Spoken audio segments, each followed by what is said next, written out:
Halo para pecinta dan penggemar fisika. Nah, sekarang saya mau menjelaskan mengenai momen inersia benda putar.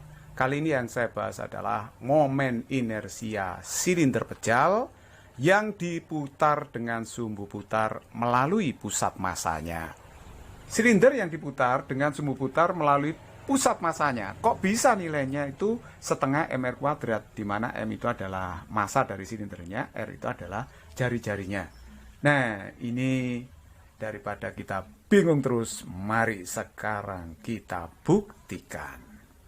Nah, sekarang perhatikan baik-baik ya. Di sini saya gambar silindernya.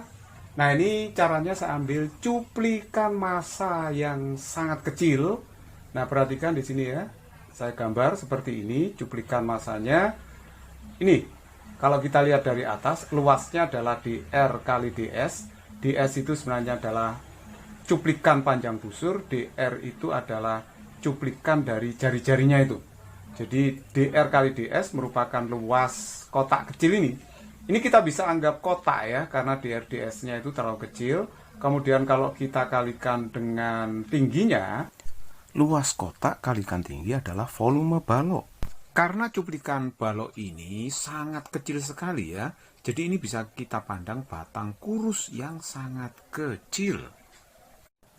Kita bisa menghitung berapa elemen volume balok itu.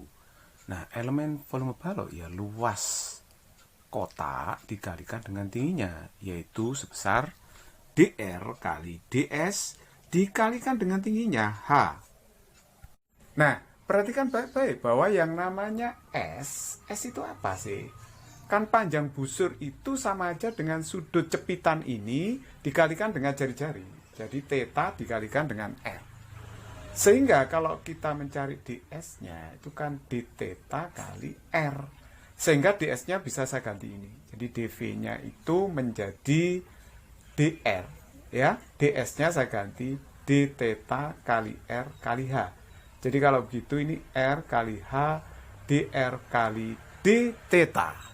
Saya misalkan massa jenis silinder itu adalah massa dibagi volume, di mana kita anggap bahwa silinder ini sifatnya homogen. Jadi massa jenisnya serba sama. Nah, sekarang perhatikan, berarti saya bisa nulis bahwa M itu adalah rho dikalikan V.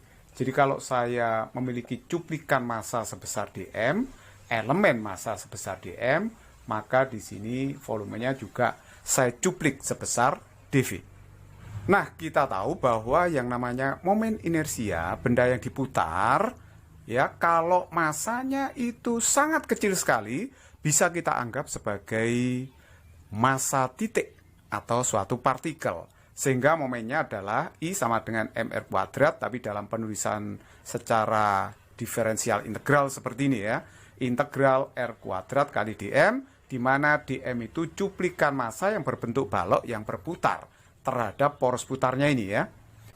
Nah, tadi saya katakan bahwa balok itu dianggap sebagai batang yang kurus. Kalau diputar dengan sumbu seperti pada gambar, tetap aja dianggap memiliki momen sebesar dm kali R kuadrat atau R kuadrat kali dm. Jadi persamaan ini akhirnya kita bisa tulis sama dengan integral R kuadrat. Nah, dm-nya saya ganti dengan rho kali dv. Nah, sekarang saya tinggal memasukkan dv-nya saja. dv-nya kan ini ya tadi ya.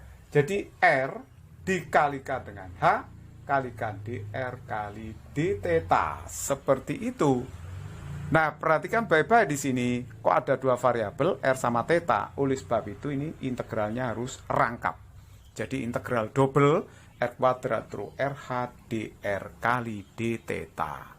Rho dengan H itu adalah suatu konstanta, bisa kita keluarkan dari tanda integral. Jadi rho dikalikan dengan H, terus kemudian ada integral rangkap. Nah, ini R pangkat 3dr dikalikan dengan d theta. Seperti itu. Nah, sekarang berarti kalau begitu I-nya ini bisa saya teruskan rho kali H integral dari theta itu 0 sampai 2pi ya. Sedangkan integral dari R-nya nanti batas bawahnya 0 sampai jari-jari silinder R besar gitu. Terus kemudian di sini R pangkat 3 dr kali d theta. Nah, kita lanjut. Ini rho kali H integral 0 sampai 2P. Ini diintegral R pangkat 4 per 4, kan gitu ya. Nah, jadi ini batasnya dari 0 sampai R d theta. Jadi kalau begitu ini rho kali H integral 0 sampai 2Pi. Ini hasilnya adalah seperempat R pangkat 4. Nah ya, seperempat R pangkat 4. D theta, seperti itu. Nah karena jari-jari silinder itu kan sifatnya konstan ya. Bisa keluarkan dari tanda integral. Jadi seperempat R pangkat 4. Ini tinggal integral 0 sampai 2Pi dari D theta. Nah ini akhirnya berapa sih hasilnya? Berarti kan rho kali H kali seperempat R pangkat 4. Ini integral d theta dari 0 sampai 2pi hasilnya 2pi. Nah coba sekarang lanjutkan saja. Rho itu apa? Rho itu massa silinder dibagi volumenya ya. Dikalikan H kali seperempat R pangkat 4 kali 2pi. Nah ini massa tetap ditulis M. Terus kemudian volume silinder. Volume silinder itu kan luas alas dikalikan dengan tingginya. Luas alasnya itu berupa lingkaran ya. Luas alas berupa lingkaran dikalikan dengan tingginya. Ya kan? Ini adalah volume silinder.